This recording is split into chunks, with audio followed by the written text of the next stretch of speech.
Good afternoon, Kirk here. Figured I would do a cartridge for you today. Do a cartridge talk on a cartridge that is very similar to something else that I already have and have already talked about.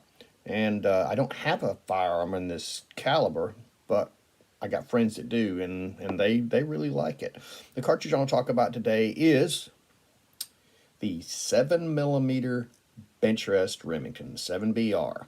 Now, 7PR is not in production anymore, but I do believe that Norma does make brass for the 6BR, so you could make 7BR cases from that fairly easily. What is it? Well, back in the 1970s, Remington came out with a 308 bench rest round, which is the 308 case with a small rifle primer pocket. They, wanted a little bit less fire. They're shooting more consistent for use with target shooting. And there were other cartridges kind of doing the same thing at the time. Federal came out with, I think it was called the 30 American, which was a 30-30 case that had a small rifle primer pocket. Well, where did this cartridge come from?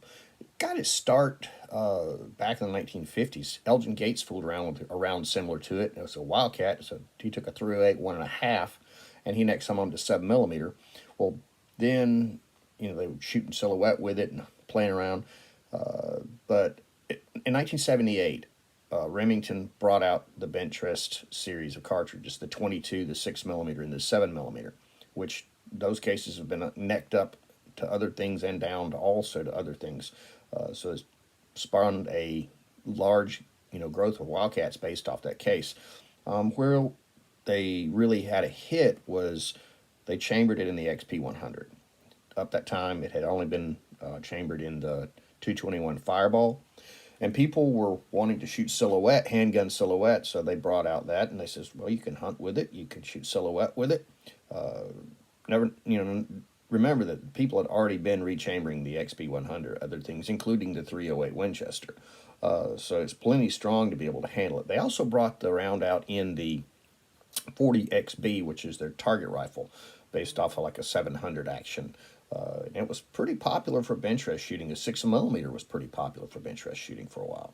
And it's been superseded now by other rounds, but still, they did fairly well at the time. Let's see, what would I think about? Performance-wise. Performance-wise, this is literally about the same as the 730 Waters. This will go, that round, the 730 Waters out of a handgun will go about 2,200 feet a second with a 140 grain bullet. And this will go 2,200 feet a second with a 140 grain bullet.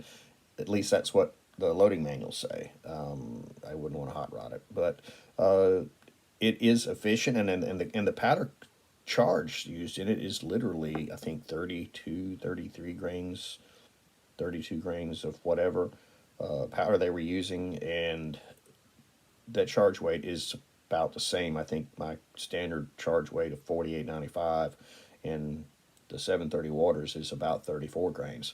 So if I remember correctly, don't quote me on it. But I think it's a really interesting round. I know guys who got them. My cousin had one in an Encore single shot, which they also came in, and he hunted deer with it. And if you think about it, it's about like a 730 Waters. So, if you're going to keep your shots 200 yards or less, you're probably pretty good with the round. Can't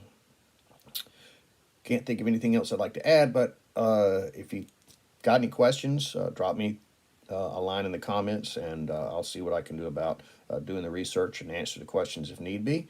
Then again, thanks for coming along on this cartridge talk. Have a good day.